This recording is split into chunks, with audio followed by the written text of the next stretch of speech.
Alright, here comes Superman.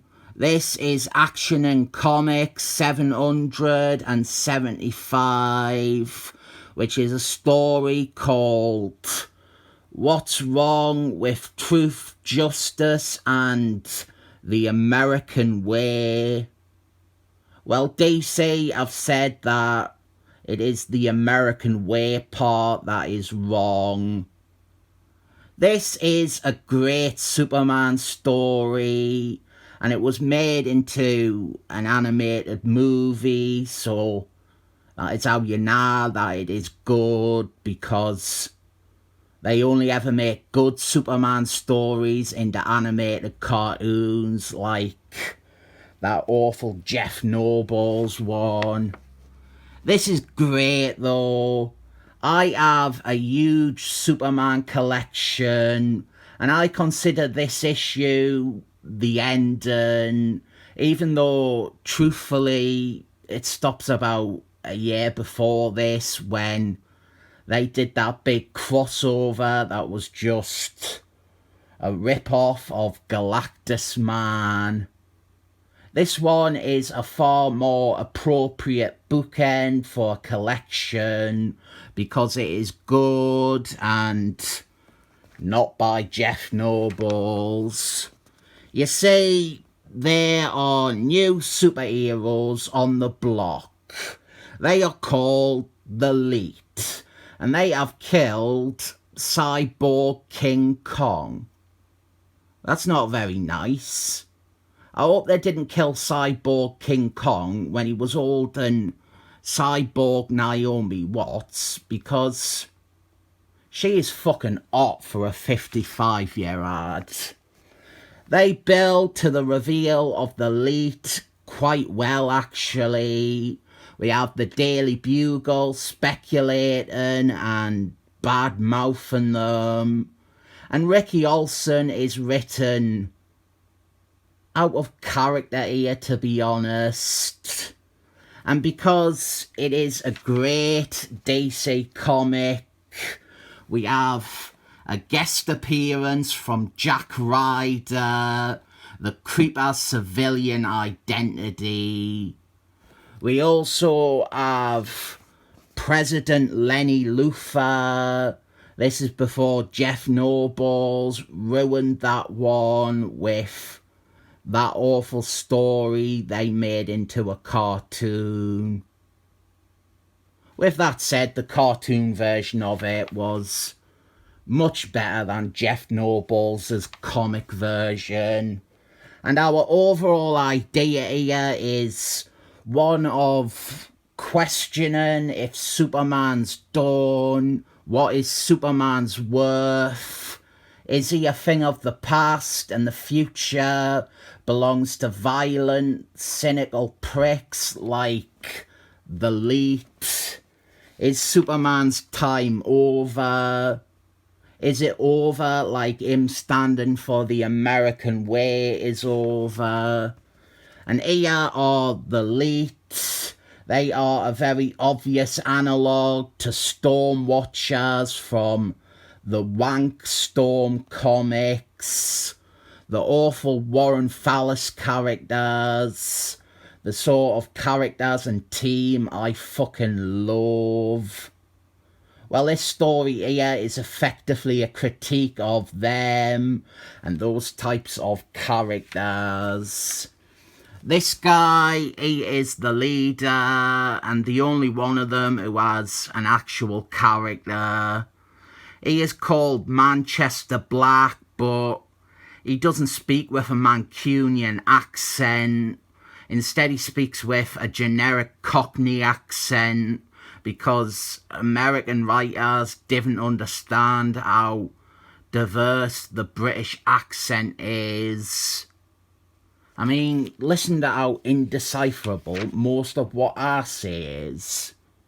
Superman, he starts questioning his effectiveness as a superhero, and the general public seem to prefer the Elite for getting stuff done. So the public's perception of Superman is waning. This is a very worn idea, but this was done at the right time and before a lot of other stories copied this idea. It was a lot more original when this came out, and it echoed a lot of what some people did think of Superman at the time. I have teased it enough now, so I guess I am obligated to discuss how DC have said that Superman no longer stands for the American way. And I think it is fucking revolting and stupid, but not for the outraged clickbait reasons that American love and flag wavers are furious about it. Here's the thing. Superman very rarely actually proclaims that motto, that mantra. The better course of action is to just ignore it. Let someone use it when they have a point or it adds to the story. What DC have done is, and this is ridiculous, they announced that they are replacing that motto. They treat it like big news that they are changing it. They think that is news. They think that is an announcement that will excite people. They think it is a marketable decision that now they have changed Superman's mantra to no longer include fighting for the American way. Personally, I do think the thing is dated, but again, just didn't use it. It's the same shit we have seen with Captain America. Captain America has become a mess. He has become an embarrassment. He has been devalued and deplatformed 1 billion times over because he wears the flag of a country that the insane comic book writers despise. These characters, Captain America and Superman, they didn't stand for the country. They stand for ideals.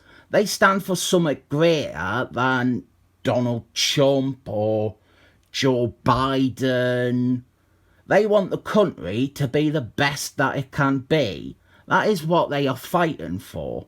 Just because American pride has translated to racist uprising in the heads of left-leaning comic book writers, it doesn't mean that you have to demolish Superman or Captain America to basically sneak in an insult to the racists. What if Spider-Man...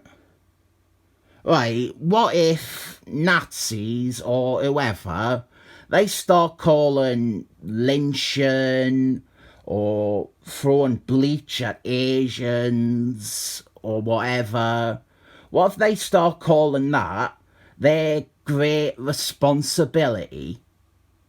Are you really going to take Spider-Man and completely break that character and have him reject the concept of great responsibility, his entire character, just because it is a term that some idiots might use? I know that is a ridiculous hypothetical situation, but what they have done with Captain America over the past decade has been that level of controlled implosion. Captain America is an embarrassment. He stands for nothing. Steven Rogers is irrelevant. Superman dropping the American way, it isn't a huge deal. But for me, the idea that DC think that this is a monumental development that should be announced is very much the problem. They have done it to irritate and anger the wrong crowd, and because of their own hatreds. Anyway, this is a great story. I mean this as a compliment. It feels very Van Morrison-esque. Most of the time, when you have writers who try to be like Van Morrison, it is awful. And here, I didn't think the writer, Joe Casey, was even trying to be like him, but it comes off as feeling very similar to something that Van Morrison would have done. So we have Superman versus the Elite, which was the name of the animated movie, and I probably shouldn't give away the ending, even though you can probably predict it. Go and read this. Go and watch the cartoon. I'd prefer to say read this because I only saw the cartoon once, but this is a great example of the opposite of what DC have done. This embraces Superman as standing for something bigger than just America or politics. The American way was never literal. If you ask people the question, what is the American way? You are very unlikely to come away with the exact same answers every time.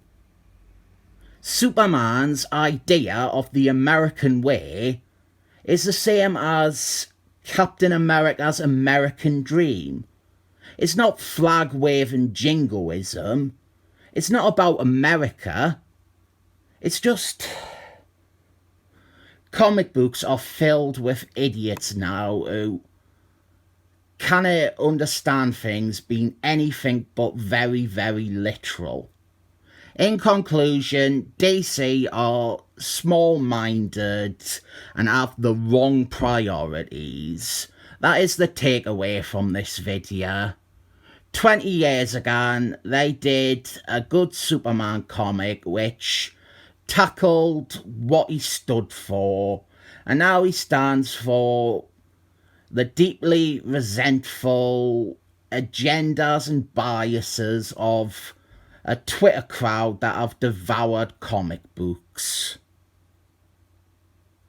7 thumbs up.